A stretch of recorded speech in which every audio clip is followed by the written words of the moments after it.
I'm Dave Cloninger. This is our third panel discussion that we've done this week. I am working on my doctorate in ministry in next generation ministry. And our topic tonight is we're going to talk about the importance of the home being the primary place of discipleship with the church being a supplement.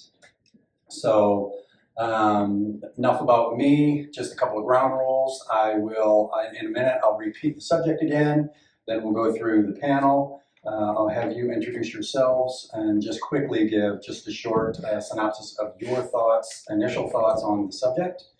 And then we'll come back around. From there, we'll have the panel will just discuss it. I'll bring up some other issues. We'll discuss it between us. If there's any stall time, I have a couple of questions that I'll default to. And then after that, I'll shut it down. There can be a few minutes of question and answer if the audience has anything to ask, and they're asking you. So then we will answer that, and I'll shut it down. So should be about a half hour. Last one's ran a little longer, but that's all right. So again, the topic of discussion is the importance of the home being the primary place of discipleship with the church being a supplement. Introduce myself. Yes, sir, please. I'm Mark Hopkins, one of the elders, pastors here at New Life Christian Center in Addie. I would say to answer my initial thoughts on the topic is that the marriage and the home are the foundational building blocks for all the rest of society.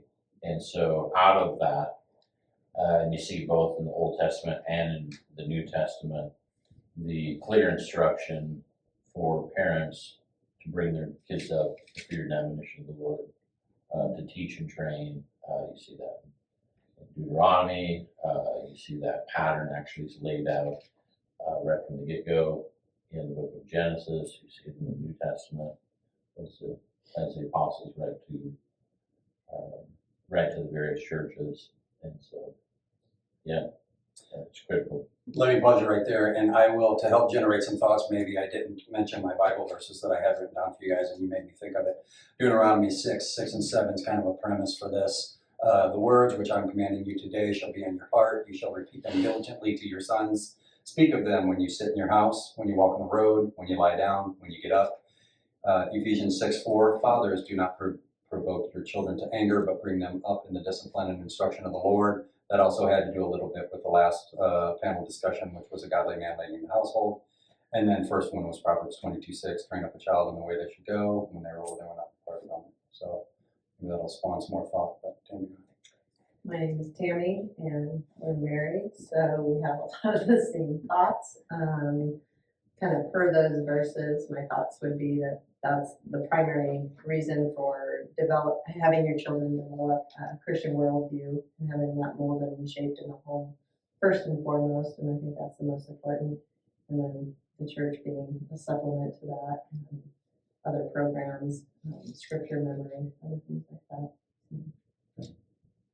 So my name is Brad Evertson, and I'm a member, I attend this church here, New Life, and been a Christian for about 38 years now, and I have 3 daughters, and they were all raised within the church.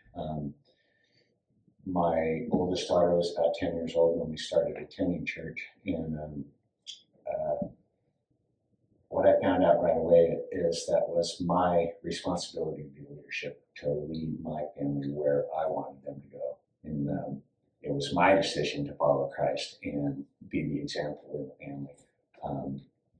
It was kind of a little different at first for me because my wife was basically the example, and she's the one that I learned, how to follow God. And I was more of a reluctant, come to Christian kind of guy.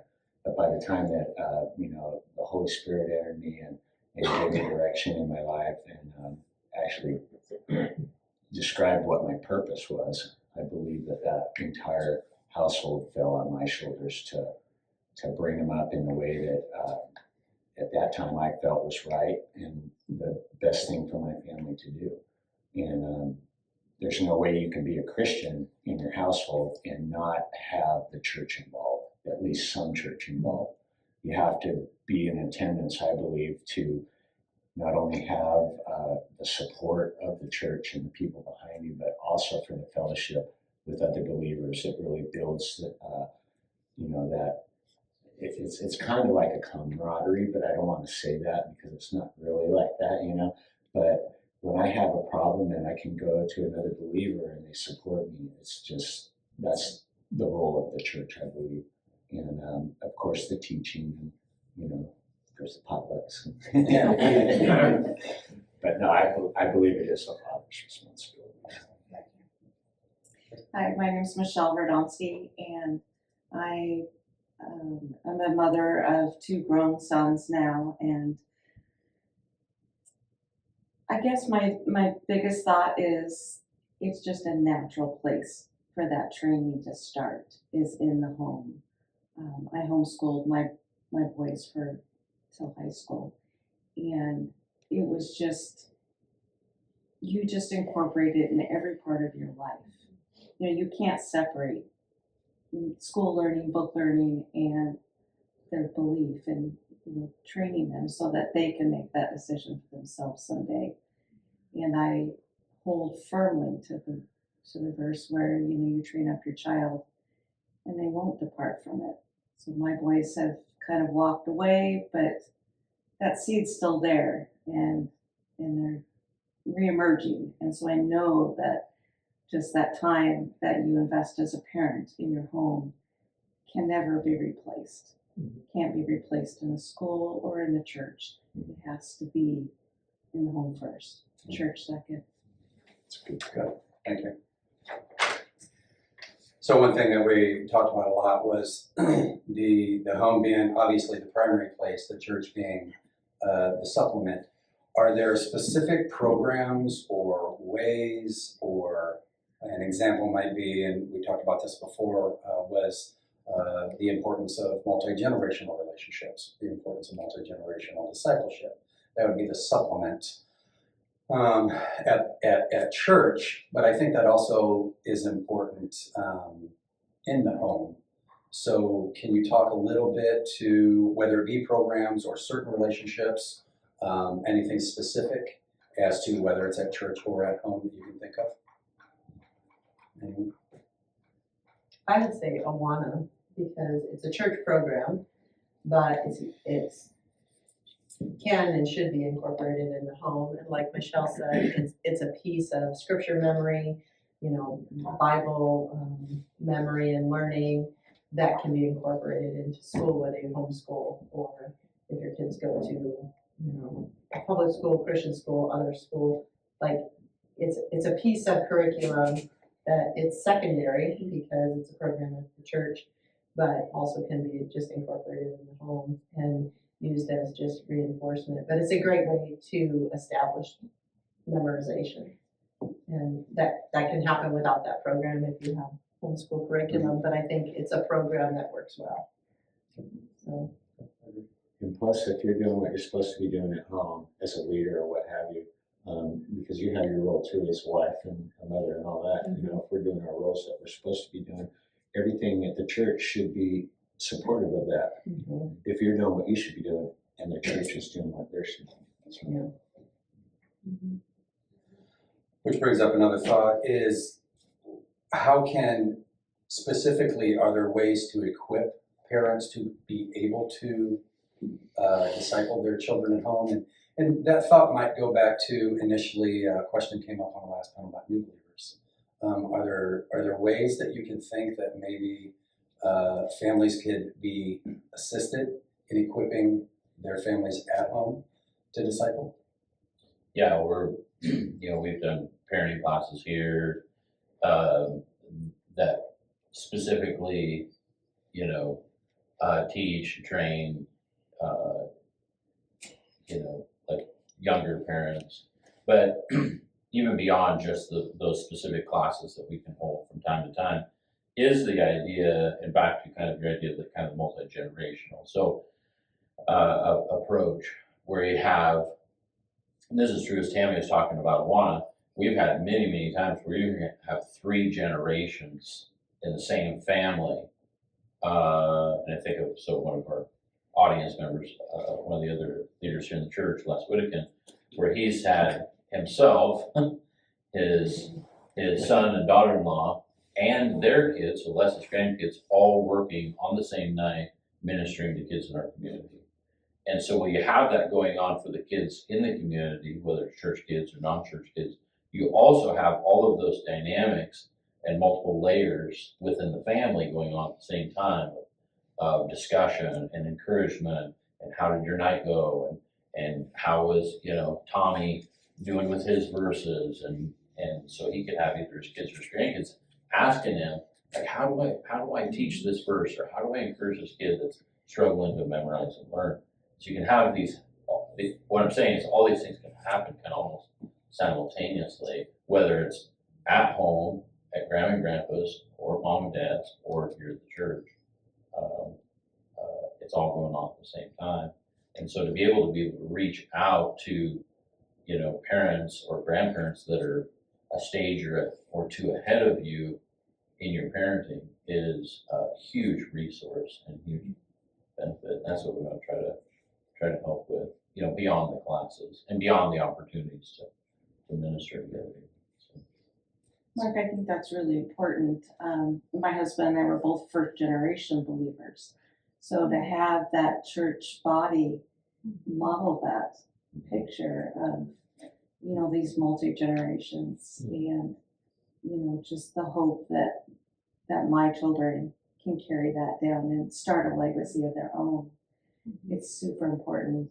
And I know for me, as being a new believer at the time, just getting plugged in, finding another woman that was a mentor to me and just taught me how to pray, taught me how to study my Bible, so that I could be that for my family. And I think that brings up a good point too, that it's not just about the discipleship in the home is so important, but it's also, shall I say, not self-discipleship, taking care of yourselves also. So when you're strong, you can be strong in discipleship.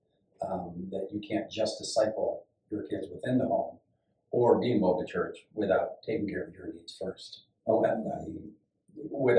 And strengthening yourself and relying on the Lord for what you need to be able to do those things. So anything else?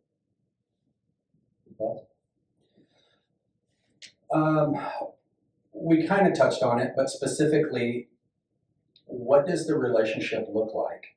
The specific relationship between the church and the home, in practical terms, to be able to have that partnership. Is there talk, follow-up? And some of this, we did touch on some of it, but is it meeting? Is it phone calls? Is it what ideas do you have in practical terms of specifically ensuring that discipleship is being done in the home, or that they, let's say those who are discipling in the home, are well equipped or feel equipped, and then that they can be involved in the discipleship at the church? So are there practical terms of how that can be followed up on, how that can be specifically strengthened outside of putting the kids into a program or what have you? Any thoughts? I think what comes to my mind first is that I think generally in the church we have this idea that we will teach and lead once we're down the road and we're mature and complete and gray hair and way down there.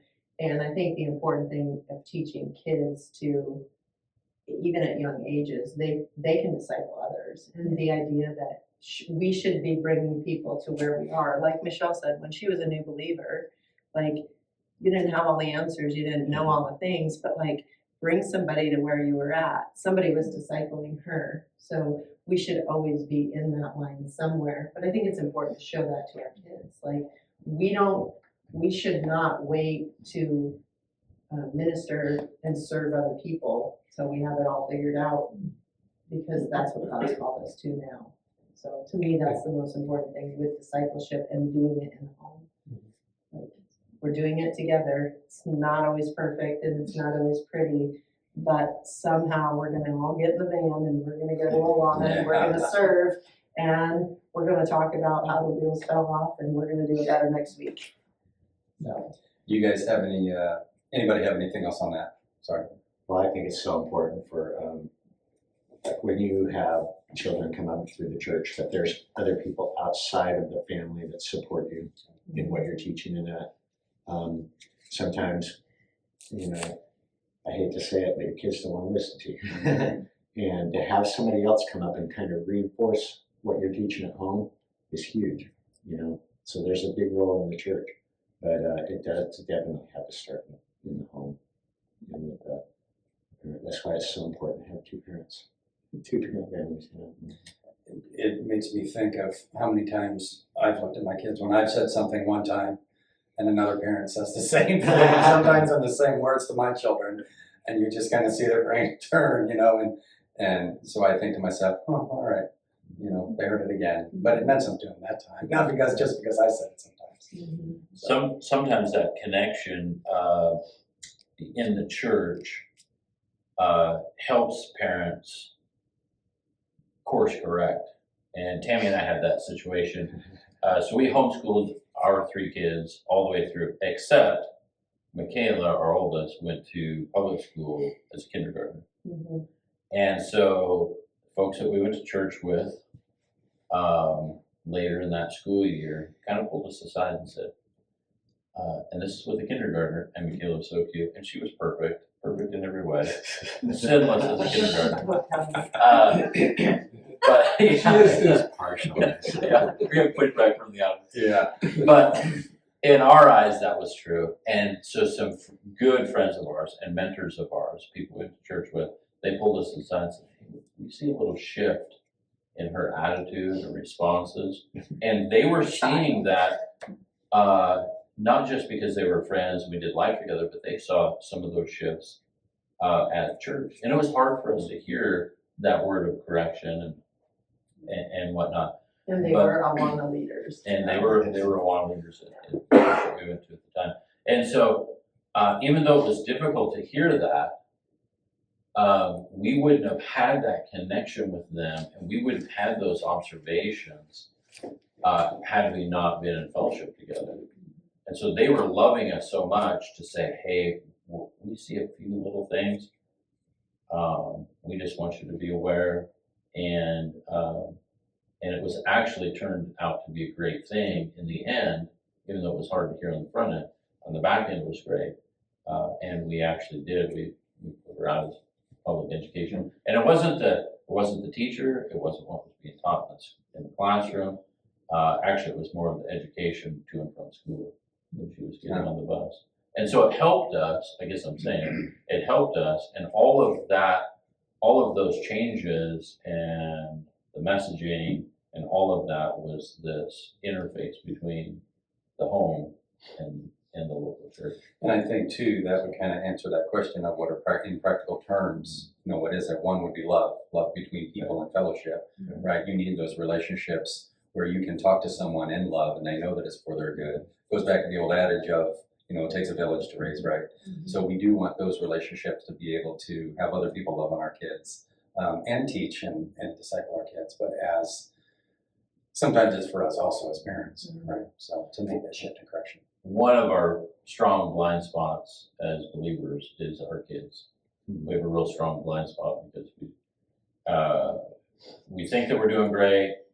It's all looking good from our perspective, but it's easy to have a blind spot there in regard to raising our kids. So I think the thing that was most important is too many times in relationships between parents raising kids is we often wait till the wheels fall off for somebody else to speak into that. And it was critical for us that people didn't wait. They saw things ahead of time, but you have to have that relational bridge. That relational bridge was strong enough that we could hear a difficult thing because we knew they loved us. That's why you have to have a body of believers and know one another so that we can speak into each other's lives, even when it's things that sometimes are hard.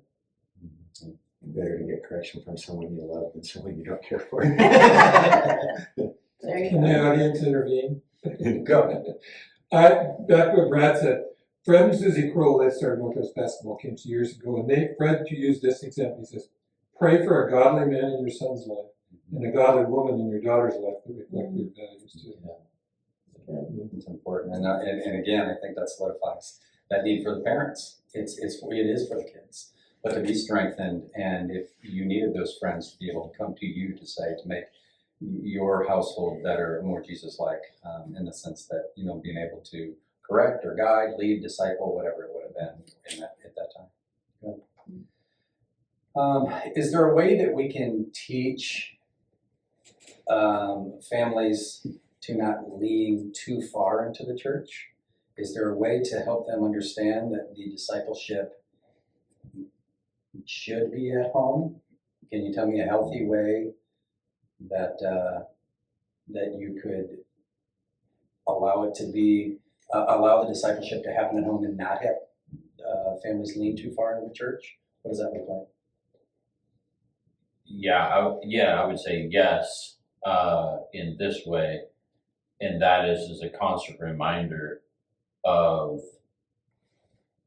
how and why and what God's purpose was for the family. And so with that, then comes that responsibility, as Brad mentioned earlier, that even as a new believer, he came to this conclusion: wow, this is on my shoulders. I'm created to be the leader here, and that doesn't make me special and apart in some sort of a hierarchy way. It just means that I have that responsibility as the husband to see that these things happen and are done. And my wife, in his case Judy, her role is to help me fulfill that. And so that's kind of the approach that Tammy and I had. The course correct happens oftentimes because we live in a culture that is, we just are hardwired to be consumers. And so we bring that mentality into the church in a way that I need the church to do for me, with all the things that I don't want to do for myself. And so we can do that as parents, right? We can view the church as a drive up or a drop off, rather than a place where I need to bring my family and I need to come and invest in the life of the church and in other people's life. And so doing so, I'm also investing into my own kids. And as was said earlier, other people are investing into my family as well. So that's the cautionary tale, is not to be just a consumer Christian, that it's just about, you know, what's in it for me, what's in it for me, what's in it for me. If that's the prevailing mindset, then we're already on the wrong trajectory even before we get started. And we can do that with our kids as well. We can be on that wrong trajectory with our kids as consumers and just say, well, what's the best, where can I shop and get the best thing for my kids, rather than being, you know, directly involved. Well, I think in addition to that, so like I mentioned that I was mentored as a young mom. I think we need to be on the lookout for others that we can breathe into their lives, because we need to teach the others, the young moms, the early marrieds, how to do it so that they can jump off and do it for their families, and so that they can pass that on to someone else too. It's, we have to teach each other and The Titus 2 model. exactly. I think that's important too, because as I, throughout this process, I have noticed or learned that some new believer, sometimes you can say new believer dads, you can say new believer families, you can say new believer couples, but whatever they are, especially if children are involved, they may not know, they may not know the structure of what is their house supposed to look like, you know. So that's why it's so important to be proactive, not reactive, and that other people may not be comfortable, especially in a new church, coming from a military family and always going to new places. We have to be the ones where to say, hi, I need a mentor, please. And a lot of times, because of the love that other people show, they would come to us and approach us to take that proactive step.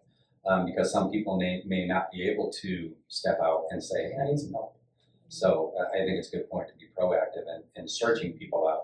And I said this on the last panel again, but it was to always have your Paul, always have your Barnabas, and always have your Timothy, somebody that you're looking up to, somebody that you are is your cohort and your side-by-side guy and your accountability partner and then the person that you're bringing up. And so, and that falls where it plays also. So Good.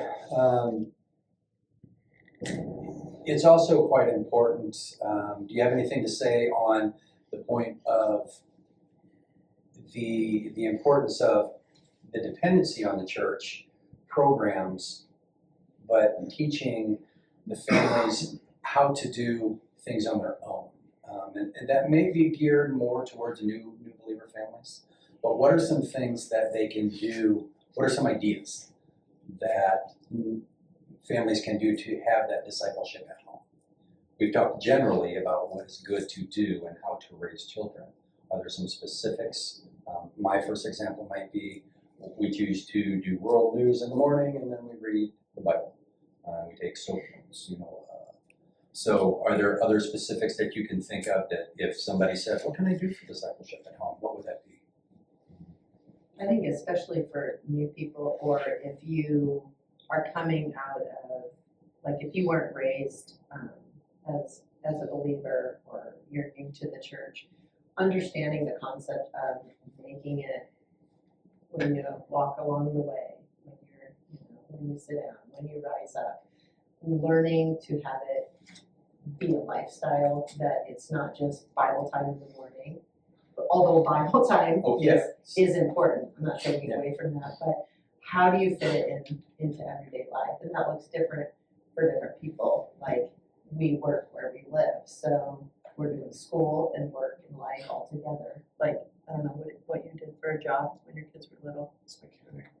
Okay, so you weren't in the home, No, so you but were gone. was, you So know. figuring out, like, so when Dad gets home, what does that look like, and how do we talk about our day, and find out, what the kids have done, and purposing for Mom and Dad both to figure out how to interactively bring Jesus into everything that we do.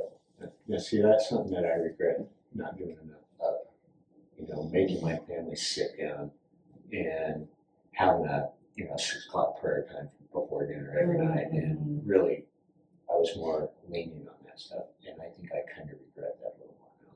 That I wasn't more, okay, we're sitting down, we're praying for our meal, we're going to discuss the day, we're going to discuss tomorrow what's going on, and we're going to support each other, and if you got something you need to repent of, we're going to do it now, and just let's get it out in the open. So bringing both of those things together, so you did more of the, have it be part of our do life stuff all the together, time. yeah. It wasn't like, okay, it's regimen, this is how we're doing it, this is what I wish we would have done more of. Is, pray as a family, just do more stuff within the house as a family biblically. Because it seems like you get lazy at home, and unless the father has taken that role and saying, okay, this is what we're doing. There has to be somebody that does that if that's a priority in your household. If you don't make it that priority, it ain't never gonna happen. It's just like if church is one of the, bottom things that's important to you, you're not going to attend church very often. It has to be something that you make the time for. And that's the same way it is with Christ, It's like all the new believers, when they come in, they have no idea what's going on. They just know that I got to follow Jesus. Right. I've been blessed to work with Matt. We're doing a new believer Bible study, and we're going to even include etiquette. Okay, prayer etiquette. Okay, there is such things. Okay, and they're important. And it's just something that a new believer really just needs to kind of look at the umbrella of the whole Christianity, and it's. We hope it's going to serve a good purpose here. So, God willing. God willing. On that topic, we have 4 grandkids. The youngest one just turned 1. Her cousin, who's 3 months older than her. So they are in the throes of learning to feed themselves in their high chair, and so every meal is a mess. Right? New believers are a lot the same way. So talk They're about getting some in the mouth. they're messy. Lot near, That's maybe what some. messy. And the thing is so we don't so we expect that with the little ones as we're teaching them to learn to feed themselves. And as a church leader, we expect that with new believers, that new believers can be messy. By the time they're, 5, 6, 7, 10 years a new believer, we don't expect them to be messy. In other words, they should be able to feed themselves. And so you put that in the spiritual context of do we have that same approach with our kids as they grow and mature, and we're talking about things of the faith. They can actually handle when kids get a little older, they can actually handle a lot more mature conversation about things of the Lord. So speaking of discipleship, they can handle a more mature conversation oftentimes than sometimes we give them credit for. And I think that's an area that we can grow in, as believers, as the church encouraging parents, to take a more active role is helping the parents kind of sit and sort through all that. And I've seen people before where that their only education biblically is what they get at church. They don't ever crack a Bible at home. Right. And if, see, I always wanted to have my kids come around the corner and catch me reading my Bible. So that's what you should be doing. You have to be the example if it's important to you. Awesome. Any questions at all? I Go. have a question. I might have a hard time articulating this. Where do you think that falling in love with Jesus came into your journey with the discipling in the home? Because a lot of what you guys talked about is like practical things, but one of the things that I've been thinking about lately is when you fall in love with God, it just flows forth very naturally, that you want to read the word, you want to pray with your kids, you want to worship in the every moment. You don't have to teach people to do that, you just have to show them to fall in love with Jesus, but that probably is the biggest piece of it. So I'd love to hear your thoughts on how do we get people to fall in love with Jesus or how that's incorporated into it or not. Yeah, so whether it's our own kids or sharing the Lord with other people, friends, neighbors, whatever, relatives,